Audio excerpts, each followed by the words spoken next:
Umezaliwa Kenya, umezaliwa Saudi Arabia, umezaliwa Ujerumani, umezaliwa Marekani, Nigeria, Tanzania, umezaliwa katika nchi yoyote pale duniani, au kupanga wewe.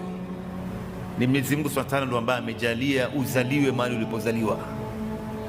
Ndio unaona usije ukawa na itikadi potovu, akida ambaye ni mbovu na imani dhaifu, ukasema bana, mimi kwa sababu ya kuzaliwa hapa Kenya ndio matatizo mengi yameniambata mimi. Hii shida yote napata ni kwa sababu nimezaliwa Kenya. Lao ningelizaliwa Ujerumani ama Saudia, mimi ningekuwa mtu tajiri bwana. Ningekuwa ni mtu ambaye subhanallah. Hakuna kama mimi bwana. Wewe leo umezaliwa wakati huu, wewe una umri gani sasa hivi? Usije ukawa na itikadi potovu kwamba labda mimi nimezaliwa katika wakati huu na umri huu ndo maisha yangu imekwenda hivi. Lao ningelizaliwa wakati wa Mtume, mimi ningekuwa sahaba bwana. Au sio? Kumbe ujui bwana, Mungu anajua ungezaliwa wakati wa Mtume ungekuwa mnafiki, au ungekuwa katika makafiri ambaye wanampiga vita Mtume.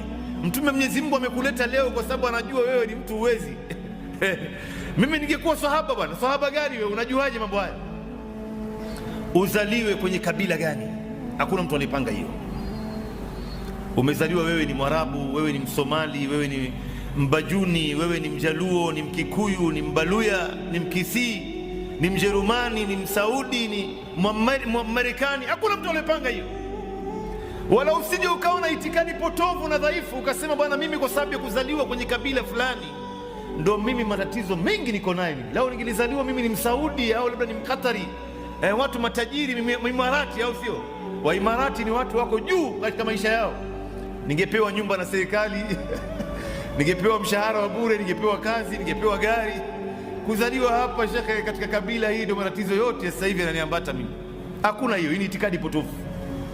Kabila yako Mungu ndo ambaye amekupangia, haukupanga wewe. Wala usije ukamdharau mtu kwa sababu ya kabila yake.